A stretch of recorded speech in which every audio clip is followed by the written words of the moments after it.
وبركاته.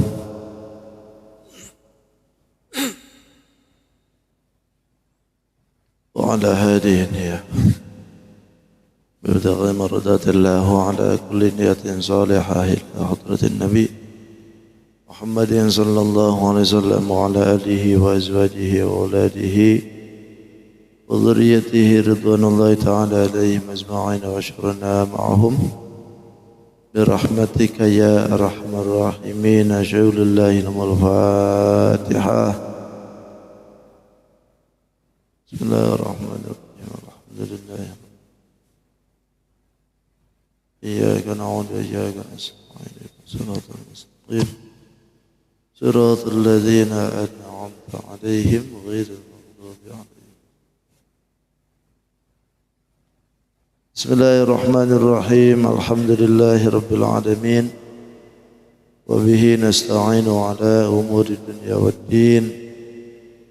الصلاة والسلام على أشرف الأنبياء والمرسلين سيدنا ومولانا محمد الأمين. اللهم صل وسلم وبارك على هذا النبي الكريم وعلى آله وأصحابه والتابعين لهم أجمعين. أما بعد. قال رب اشرح لي صدري ويسر لي أمري واحلل عقدة من لساني يفقهوا قولي. سبحانك لا علم لنا إلا ما علمتنا إنك أنت العليم الحكيم.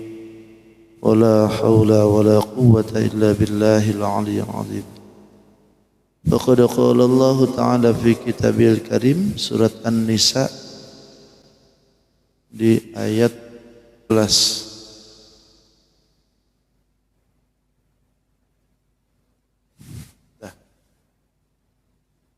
Betul ya?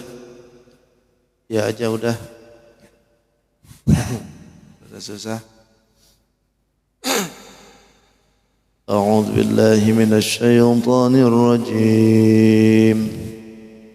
Bismillahirrahmanirrahim.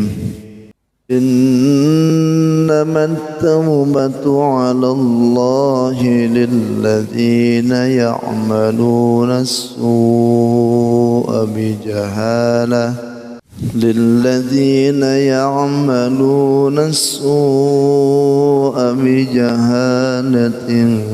ثم يتوبون من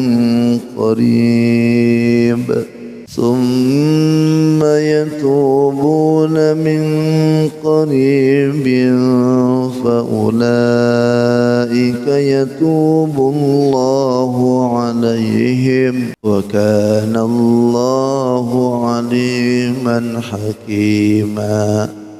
وليست التوبة للذين يعملون السيئات حتى إذا حضر أحدهم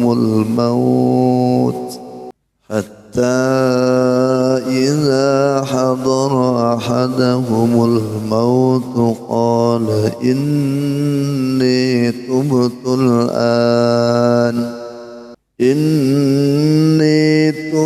الآن ولا الذين يموتون وهم كفار أولئك أعتدنا لهم عذابا أليما. يا أيها الذين آمنوا لا يحل لكم أن ترثوا النساء كرها ولا تعضلوهن لتذهبوا ببعض ما آتيتموهن إلا أن يأتين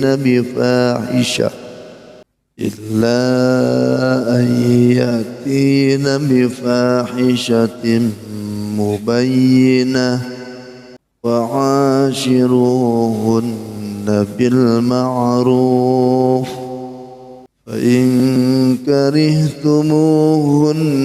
فعسى أن تكرهوا شيئا ويجعل الله فيه خيرا كثيرا وإن أردتم استبدال زوج كان زوجا وآتيتم إحداهن قنطارا فلا تأخذوا منه شيئا أتأخذونه بهتانا وإثما مبينا صدق الله العظيم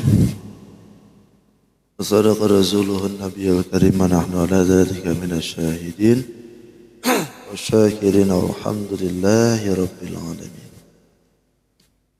Hadratul mukarramin wal mukarramat, Bapak Ibu jamaah para sepuh yang saya hormati dan insyaallah semua dimuliakan oleh Allah Subhanahu wa taala.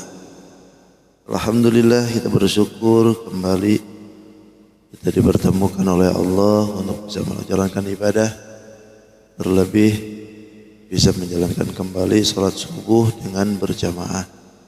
Dan alhamdulillah hari ini kita bisa memulai kembali kajian kita setiap Sabtu pada subuh.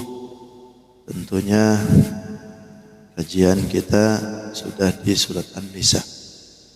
Mohon ampun, mohon punten semuanya suaranya belum maksimal ya. Jadi hari ini sisanya belum maksimal, jadi belum tahan, belum kuat. Mudah-mudahan amal kita selalu diterima dan diridhai oleh Allah Subhanahu wa taala. Allah senangi perbuatan kita, Allah luruskan i'tiqad kita, dan mudahan Allah selalu berikan hidayah inayah sehingga dalam kehidupan kita selalu lurus sebagaimana apa yang diinginkan oleh Allah dan Rasul-Nya. Salawat dan salam tidak hentinya pula terlimpah dan tercurah kepada junjungan kita Sayyidul Mustafa wal Murtada Nabi besar Muhammadin sallallahu alaihi wasallam. Tidak lupa pada keluarganya, para sahabat, para tabi'in, para tabi'ut tabi'in, sampai kepada kita tentunya, yang mudahan kita khusus yang berkumpul di tempat ini insyaallah kita semua diaku sebagai umatnya. Amin, amin ya rabbal alamin. Baik hadirin wal hadirat rahimakumullah. Kajian kita di surat An-Nisa di ayat yang ke-17. Setelah kita menjelaskan kemarin di waktu awal tentang perbuatan keji ya, dan sanksi dari perbuatan itu, sehingga yang mengerjakan ini ada sanksi yang luar biasa. Ketika zaman bahari, wanita yang melakukan perbuatan keji, artinya berzina, maka dia itu fastashhidu alaihinna arba'ata minkum, lalu fa'amsikuhunna hatta yatawaffahunnal maut. Kalau dulu sebelum turun ayat ranjam, wanita yang menyeleweng itu dihukumnya yaitu ditahan dalam rumah sampai wafat, sehingga tidak boleh keluar lagi, tidak boleh bergaul lagi sampai mati. Lalu setelah Allah turunkan hukum yaitu hukum ranjam, dirubah, hukum tidak dihilangkan, tapi ranjamlah yang berlaku. Keluar bisa tapi dipukul, dilemparin ya. Nauzubillah min dzalik. Nah, sekarang yang mana yang berlaku? Kalau sekarang yang berlaku adalah hukum ranjam. Tidak berlaku lagi di penjara dalam rumah sampai mati. Apa ini perempuan aja yang berlaku? Enak aja kalau misalnya begitu lakinya, gitu kan? Sementara lakinya gimana? Sama sebetulnya. Jadi dijadikan hukum itu laki perempuan yang sama-sama melakukan perzinahan, maka dulu itu dihukumnya di penjara dalam rumah, boleh keluar sampai mati.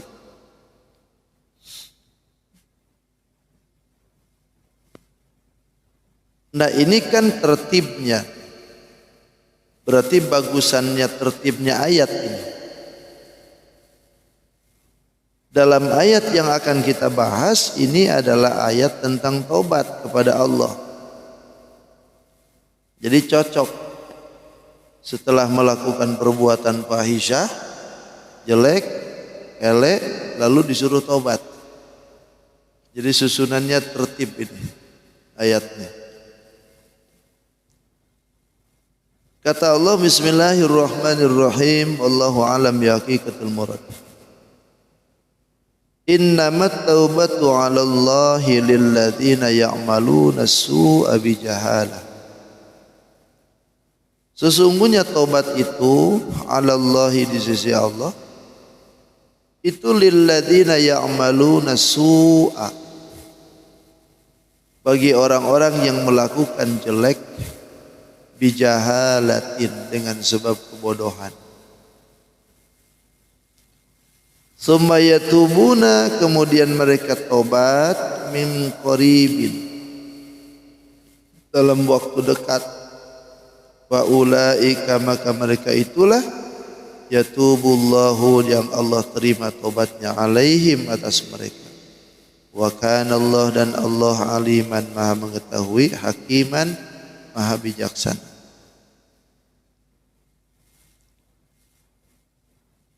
Walaisatit taubatu, dan tidaklah dikatakan taubat, lilladzina, bagi orang-orang ya'maluna sayyi'at, yang melakukan perbuatan jelek, hatta idza hadara, sampai bila mana hadir ahadahum, pada salah satu dari mereka al-mautu, mati, qala, mengatakan, inni tubtul ana, sungguh sekarang aku taubat. Walalladzina, dan tidak pula orang-orang yamutuna, yang mati mereka, wahum, dan mereka dalam keadaannya kuffarun, kafir. Ulaika, mereka itulah a'tadna, yang kami siapkan, lahum, bagi mereka, azaban alima, siksa yang sangat keras, alima. Ya ayyuhalladzina, beda masalah. Nah ini lagi, balik lagi. Satu masalah ya. Innamat taubatu 'alallahi lilladzina ya'maluna as-su'a. Ini perihal taubat. Kata Allah, yang disebut taubat di sisi Allah itu lilladzina ya'maluna as-su'a bijahalah, adalah orang-orang yang melakukan perbuatan jelek bijahalatin, sebab kebodohan. Jadi melakukan maksiatnya itu sebab bodoh. Berarti kalau pinter gak perlu tobat gitu. Jadi tengok dalam masalah Ibnu Katsir, kenapa Allah sebutkan bijahalah dengan sebab kebodohan. Ternyata orang yang berbuat maksiat kepada Allah itu adalah kategorinya bodoh. Walaupun dia itu pintar. Jadi setiap manusia itu melakukan perbuatan salah yang melanggar aturan hukum Allah dan Rasulnya, walaupun dia pintar, itu sejatinya bodoh. Jadi bodoh gitu. Makanya disebutkan oleh Allah kalimatnya itu ya'maluna su'a, yang melakukan perbuatan elek. Su'a itu kan jelek, maksiat maksudnya itu. Bijahalatin, dengan sebab kebodohan. Sebab berbuat kejelekan itu berarti bodoh. Udah tahu jelek gitu, dilakuin, kan bodoh tuh. Manusia itu kan dikasih oleh Allah akal ya. Sehingga mana yang baik, mana yang buruk itu akal itu bisa menentuin. Ada minuman Coca-Cola, ada minuman arak, ada minuman air susu. Kalau orangnya cerdas akalnya, tentu yang diminum adalah yang membuat tubuhnya sehat. Tapi kenapa orang ini yang diminum adalah arak, yang diminum AO? Karena nanti kan bodoh itu orang. Udah tahu menyesatkan diri, udah tahu merusak diri, merusak akal, merusak kesehatan, diminum pulang. Padahal air susu ini kan lebih menyehatkan. Itu bodohnya.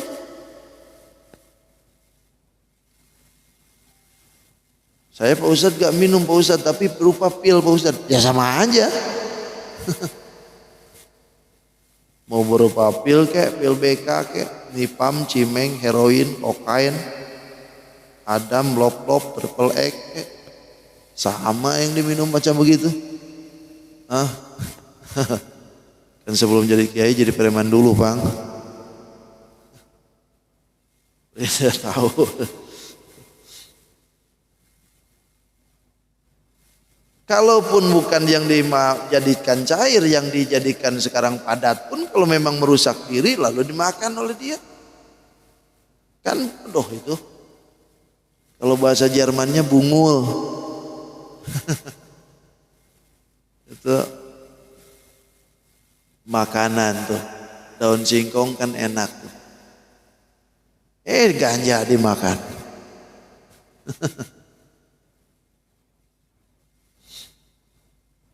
Atau maling misalnya, tahu maling itu salah, harta orang diambil sama dia, jalannya salah, maling juga, kan bodoh itu. Makanya orang-orang yang melakukan perbuatan jelek dengan sebab kebodohan, summa yatubuna, lalu kemudian mereka tobat, min qaribin, dalam waktu dekat, ay min zamanin qarib. Ada ulama yang mengartikan zaman qarib, yang dimaksudkan itu sebelum dia mati maksudnya tuh. Kenapa disebutkan qarib? Karena dunia ini dekat. Dunia ini gak lama. Tobat dia sebelum mati. Faulaika yatubullahu alaihim. Kata Allah, mereka itulah orang-orang yang diterima tobatnya. Syaratnya sebelum mati. Sebab kalau sudah mati itu laisa taubatu tuh di ujungnya tuh. Ayat kedua nanti.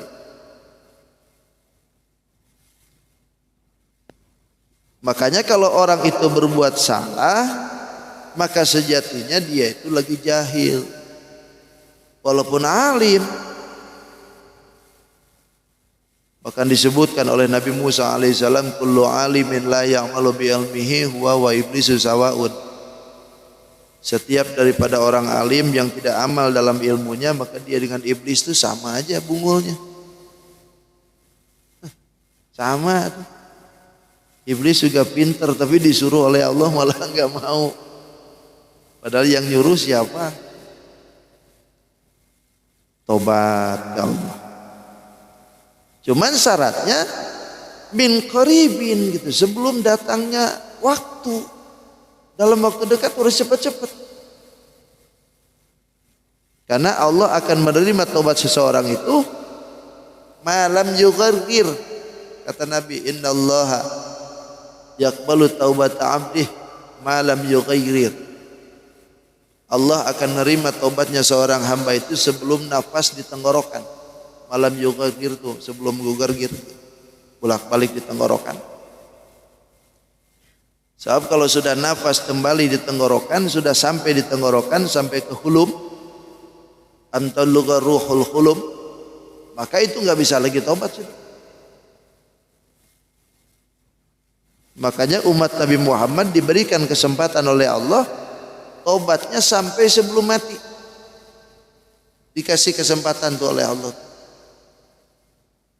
Dalam sebuah hadis disebutkan bahwasanya ma min abdin mu'minin yatubu Tidaklah seorang mukmin yang bertobat kepada Allah qablal maut bi syahrin, sebelum mati sebulan lagi sebulan lagi mau mati tobat ke Allah, illa qabbalallahu minhu, Allah terima tobat.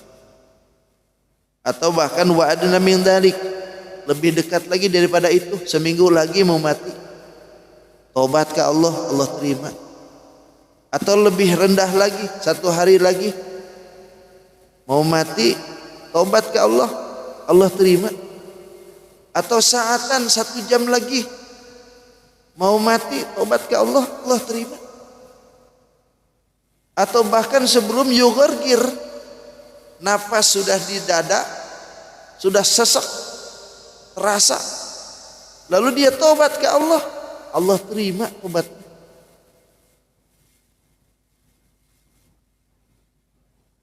Makanya kesempatan tobat bagi umat Nabi Muhammad itu masih luas. Tapi dengan catatan tobatnya kayak apa dulu. Ada orang tuh nyebutin tobat, aku tobat Bang Jenah. Tapi begitu kesempatan ada, gitu lagi. Itu sobat tamel itu. Tobatnya tobat sambal kalau begitu. Udah tahu itu cabai. nyocol lagi nikmat nanti. Kalau dilihatin dari kitabnya Tuan Syekh Abdul Qadir Al-Jailani, orang kalau mau taubat itu paling tidak ada 3 hal yang perlu dan syaratnya bagi orang yang mau diterima taubatnya. Pertama, an-nadamu ala ma amila minal mukhalafat. Orang itu harus menjadikan dirinya nyesel pada apa yang dilakuin. Kalau dia itu ngaku tobat ke Allah tapi nggak ada penyesalan, bohong berarti itu. Bohong. Karena kalau orang itu ngaku takut dengan siksa Allah, harus segera dia. Harus ada penyesalan. Karena di dalam hadis disebutkan an-nadamu taubatun. Orang nyesel itu cirinya tobat. Bahkan wa alamatu sihhatin nadam, cirinya sahnya orang yang nadam atau nyesal, maka di dalamnya itu riqqatul qalbi, lembut hatinya. Bahkan bukan hanya itu saja, wa ghazatud dam'i, mengalir air matanya. Ciri penyesalan tuh, berlinang di air matanya, nyesal dia. Maka cirinya umat Nabi Muhammad ketika nafasnya sudah di dada, mau mati sedikit lagi dia tobat ke Allah. Tobatnya nggak bisa kayak kita. Kita kan ngucapin istighfar, tobat gitu kan. Ini nggak bisa. Nafas sudah di sini tapi dia tobat. Cirinya dia tobat, berlinang air mata. Mengakui kesalahan dalam hidupnya karena dia tahu nih sekarang mau mati. Lalu dia berlinang air mata, itu cirinya tobatnya dia. Makanya tidak bisa dikategorikan umat Nabi Muhammad walaupun mati dalam keadaan dibakar orang misalkan gara-gara maling, lalu su'ul khotimah, bisa jadi lagi dibakar dia tobat ke Allah. Nah itu masalahnya. Dan kadang-kadang ada orang yang dibakar gitu kan, dipukuli sampai dia teriak ke Allah, ya Allah ampuni aku, ya Allah ampuni aku. Nah, ketika Allah aja mau maha pengampun, loh kita nggak diampuni, malah diterusin dipukulin sampai mati dia. Padahal malingnya nggak seberapa, cuma 7 miliar.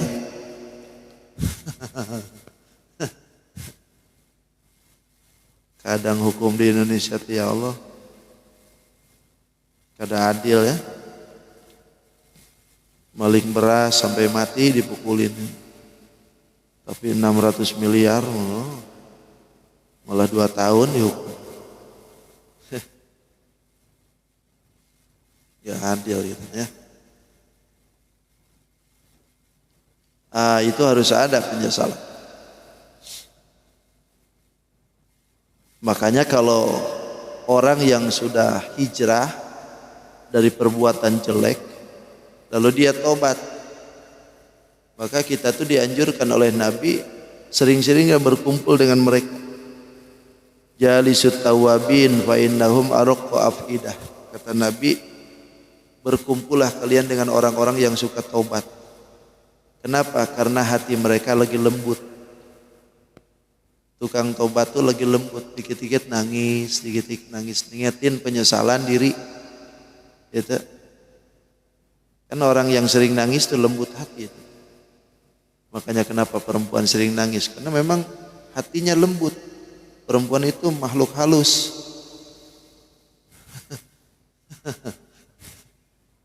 Lembut hatinya. Tergores dikit nangis, kan? Keras dikit nangis.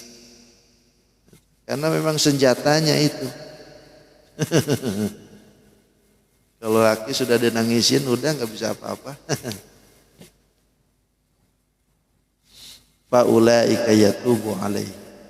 Yang kedua kata Tuan Syekh Abdul Qadir nih, cirinya orang yang mau taubatnya diterima, tarkul zalalat fi jami'il halat wasa'ah. Tinggalkan semua perilaku yang jelek-jelek itu. Kalau sudah tahu itu jelek, tinggalkan dah. Kalau memang taubat kita nih. Tukang mabok, ketika liatin mabokin lagi, tinggalkan sekarang. Kali-kali aja Pak Ustaz, seminggu sekali. Enggak. Pokoknya sekali kita ngucapin taubat, tinggalkan seumur hidup. Itu cirinya taubat. Tapi kalau misalkan berkumpul kawan lagi, itu bukan taubat. Nantang itu ke Allah disebutnya. Karena orang yang selalu ingat dengan Allahnya pasti dia nggak mau lagi. Itu. Wa man idda'a khaufun nar walam yantahi anil dzunub fada'wahu kadzab. Siapa orang yang ngaku takut dengan neraka, siksanya Allah, tapi enggak mau berhenti dari perbuatan maksiat, itu perbuatan ngakunya bohong. Bohong aja itu. Ngaku takut dengan Allah, takut dengan siksanya Allah, tapi gitu-gitu juga. Bohong berarti. Makanya kalau orang yang suka taubat, maka tinggalkan semua kejelekan itu. Di waktu manapun, di tempat manapun. Lalu yang ketiganya, al-azamu ala alla ya'uda ila mislima iftara minal ma'asi. Tidak akan lagi ngazam dalam dirinya, gak akan kembali ke dalam perbuatan itu. Pokoknya tinggalkan itu semua dan ngazam dalam hatinya, saya gak bakalan kembali lagi ke sini. Gak bakalan lagi melakukan hal itu. Nah, itu syaratnya orang yang diterima tobat. Asal selesai daripada itu perbuatannya robah. Hukum syariat yang ditinggalkan mulai dia kerjain. Yang ditinggalkan lawas mulai dia kodoin. Yang berhubungan dengan hakul adami mulai dia kembalikan. Udah habis Pak Ustadz, minta maaf, minta ampun. Orangnya kalau misalkan yang dipintain oleh kita itu minta ganti, ganti. Kalau punya. Masalahnya nggak punya ini Ustaz. Makanya aku maling Pak Ustadz. Makanya maling nggak punya. Kalau memang nggak punya, nah orang yang dipaling ini mau nggak mengikhlaskan? Kalau nggak mau mengikhlaskan ya Wak, harus tidak mau bayar. Karena hakul adami. Terus banyakin istighfar. Siapa tahu ada hakul adami ini orangnya yang sudah tidak ada. Makanya dalam istighfar itu kan ada bil huquqi. Astaghfirullahaladzim li wali walidayya wali ashabil huquqi. Ashabil huquq itu adalah orang-orang yang punya talian dengan kita nih. Punya urusan dengan kita belum selesai, orangnya sudah nggak ada. Barangkali dengan istighfar itu nanti ketika dipertemukan oleh Allah, orang ini memberikan maaf ke kita. Oleh ashabil huquq dipintain istighfar orangnya. Orang yang sudah mati barangkali orangnya bertalian dengan kita. Punya hutang dengan orangnya sudah gak ada lagi. Kita dulu kabur, sekarang kita tobat. Mau bayar tapi orangnya sudah gak ada. Kan ashabil huquq. Ahli warisnya nggak tahu di mana. Ashabil hukuk punya urusan tuh, belum diselesaikan oleh kita. Istighfar tuh banyak-banyak. Wali ashabil hukuk wal jibati alayya wali masyayikhina, guru-guru. Barangkali ke guru itu sering ngomong-ngomong di belakang itu istighfarin tuh oleh ashabil hukuk. Atau barangkali guru ini punya salah, mintakan istighfar oleh kita. Mudahan Allah ampuni guru kita tuh. Itu baik santri itu kalau begitu. Ini mintakan istighfar, enggak, guru di hulunya diomelin. Nah, itu asal. Jadi perbuatannya pun robah, sudah seperti itu.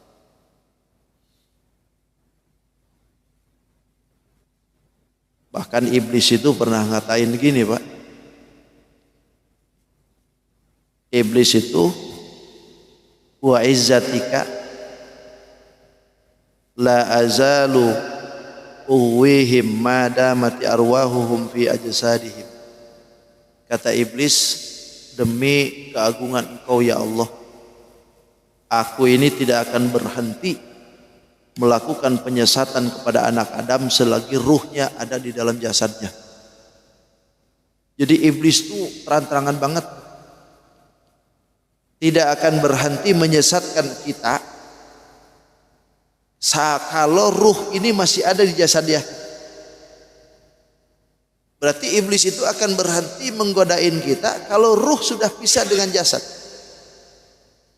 Tapi apa yang terjadi, kata Allah, wa izzati wa jalali, demi keagunganku dan dzatku, kata Allah, la azalu ughfir lahum mastaghfaruni, aku pun tidak akan diam, aku pun tidak akan berhenti untuk memberikan ampunan kepada mereka, umat Nabi Adam alaihissalam, ketika dia minta ampunan kepadaku. Jadi kalau iblis itu melakukan perbuatan penyesatan, tidak akan berhenti, sementara Allah pun tidak akan berhenti memberikan ampunan. Sampai raga ini pisah dengan ruh, baru Allah pun selesai. Tapi kalau ruh ini masih ada di dalam jasad, minta ampun, Allah pun masih buka pengampunan. Kenapa digituin? Supaya kita ini tidak putus asa. Sebab kadang-kadang manusia itu kadang-kadang ada yang banyak putus asa.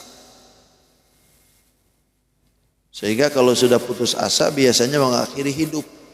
Padahal mengakhiri hidup itu bukan perkara masalah selesai, justru bikin masalah baru. Bikin masalah baru. Ya wis, wa kana Allahu aliman hakim, dan Allah Maha mengetahui, hakimah, Maha bijaksana. Nah, itu taubat sebelum. Tapi kalau misalkan sudah mati gimana? Walaisatit taubatu lil ladzina ya'maluna sayyi'at. Tidaklah dikatakan tobat, kata Allah, lil ladzina ya'maluna sayyi'at, bagi orang-orang yang melakukan perbuatan jelek, hatta idza hadara ahaduhumul maut, sampai datang kepada salah satu mereka itu kematian. Kalau sudah datang kematian, lalu dia mengatakan inni tubtul ana, sekarang aku tobat, tapi waktunya sudah mati. Walah yang mau ini tidak ada manfaat. Atau dengan kategori yang lain, sudah ditenggorokan, nafasnya sudah diyogorgir bolak-balik di tenggorokan. Ini sekarang dia ngomong, aku sekarang tobat, gak ada guna, gak ada manfaat gitu. Makanya di annal insan indal gorgoroh yara maq'adahu fil jannah aw finnar. Manusia itu ketika nafas sudah digorgoroh, di tenggorokan, maka akan melihat tempat baliknya. Apakah ke jannah atau sebaliknya. Lalu sekarang dia tobat. Kenapa dia tobat? Karena yang dilihatnya mungkin siksa. Tapi sudah digorgoroh. Ini kata Allah, bukan tobat macam begitu. Tobat macam begitu enggak diterima oleh Allah. Wa yadhharu alaihi alamatul busyra awil hazn. Ketika napas sudah digorgoro di tenggorokan, itu kan berarti dohir, ciri kegembiraan atau kesedihan. Kelihatan tuh di situ. Yang kedua, walal ladzina yamutuna wa hum kuffar. Tidak pula dikatakan tobat orang-orang yang mati dalam keadaan kafir. Orang kafir nih tobat di akhirat misalkan karena melihat siksanya yang sudah di depan mata, nggak ada guna. Nggak ada guna macam begitu. Berarti kalau dilihat dari segi ayat ini bisa tahu tobat kita itu pokoknya sebelum mati. Masih ada peluang. Makanya siapa daripada kita berbuat maksiat kepada Allah, pokoknya sebelum mati balik ke Allah segera. Berarti ulun masih panjang umurnya Pak Ustaz. Jangan begitu juga. Karena nggak tahu juga matinya kapan. Nah, ulun nanti aja deh 2 tahun lagi mau tobatnya. Sekarang habiskan aja mabok, maling, judah gitu. Nggak boleh juga macam begitu. Karena urusan mati kita nggak tahu juga. Jadi jangan ditangguhkan gitu juga gitu. Pokoknya ketika ada niatan tobat segeralah.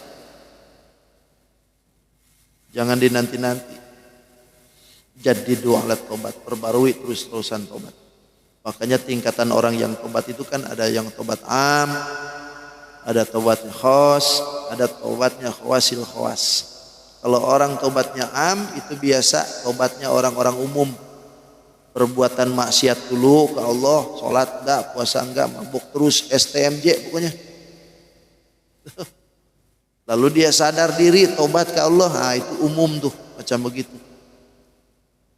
Ada yang tobatnya tobat khusus. Tobat khusus itu adalah tobatnya orang-orang yang khusus. Perbuatan maksiat bukan. Tapi dia itu kadang-kadang meninggalkan segala perkara yang memang sudah ditentukan oleh Allah. Itu tobatnya orang-orang khusus. Ada orang tobatnya khawasil khawas. Khawasil khawasmi bukan hanya maksiat, tidak pernah maksiat. Cuman lalai aja ke Allah, kadang-kadang lupa ke Allah. Wah, ini khususil khusus. Wali-wali Allah macam-macam begitu. Bukan dari segi maksiat tobatnya itu. Lantaran sedikit lupa ke Allah, 2 menit 2 detik. Lupa ke Allah, tobat langsung.